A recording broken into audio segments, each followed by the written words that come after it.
I think he has some things that you need to hear and would want to hear. His name is Carlos. Carlos, will you come up? Say a couple words. Hi, Jake. City again. How do you live in a place that's got I've been going to 10 cities and helping organize 10 cities, although I had nothing to do with this one. Since 1967. Nobody else can find a place on River Street. Martin Luther King died. There was a call throughout the country for the poor to come together in Washington. We went down and we built something that we called Resurrection City. It was a tent city, it was a mud city, it was a blanket town. Everybody lived in many years ago. The name wasn't correct. A better name for it would have been Crucifixion City. Right behind the church. 150,000 of us from all over the country came down to Washington, D.C. to petition our government for redress of grievances suffered by us. Now your history books, our history books, your history books, not my history books, so their history books, says there was a black movement. It wasn't. It was a rainbow movement. There were Puerto Ricans from New York, Cubans from New York. There were strong Appalachian white women. There were Chicanos and blacks. There were 8 American Indian tribes. There were people. The things that happened in the councils of the council were not reported in the papers of this country.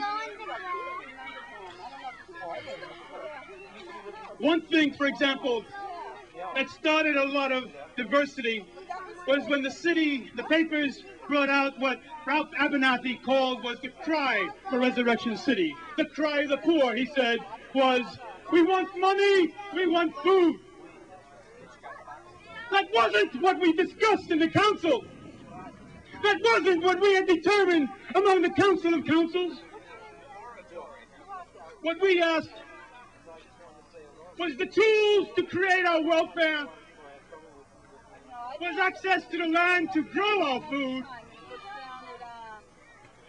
But they gave us the war on poverty, which was the war on the poor. Hundreds of billions of dollars spent on bureaucratic panacea with a trickle-down effect of 4%. But that 4% of those billions was enough to buy our leaders, to buy our youth into jobs and positions of power, supposedly, but where they were made ineffective. I only have a little bit of time, so just 2 other points. 4 years ago, we started Tent City in the Commons here. Before that, Mel King started Tent City down in the Copley. I wasn't connected with the Copley Square, but in the Commons in Park Street, we got screwed by ourselves again. Because it's not us and them, it's just us. And the them could be a Nixon, but a them could be one of our own leaders. Some of the leaders that put themselves in the leadership position of Tent City, of Cambridge, of the Commons, Park Street, Boston Commons, with a very pretty tent, got enough money to set up one house for the homeless of $50,000, etc. And for that, the whole Tent City was broken down. But we had over 200 people coming in and 600 more, and the whole nation was looking at us. And we shouldn't have given it up for one house. We should have stayed until we have enough houses for all the people that need, and not just in this city, not just in this state, not just in this country, but the worldwide. For the homeless are many, and they're not just here. This summer, a group of us started another tent city, only this was here in Cambridge.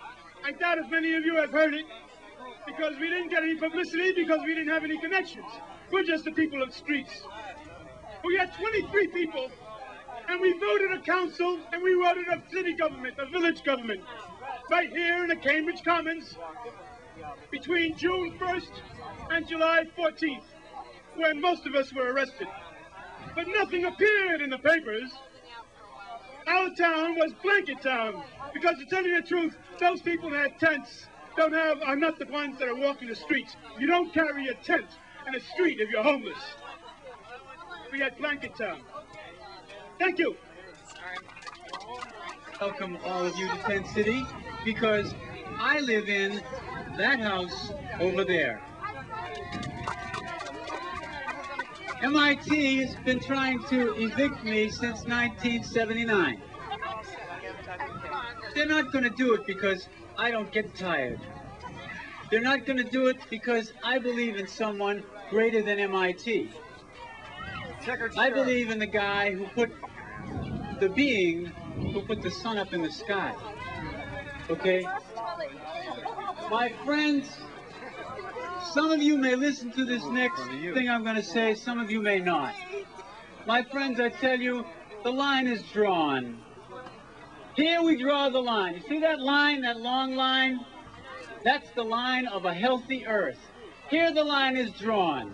Do you see what I mean? Those who believe in power over people and money over people and lawyers over people, okay, can go no further. Here the line is drawn. Here we begin to straighten out things on the planet. Okay? I don't know what you're going to do, but I'm not going to be moved. God bless you.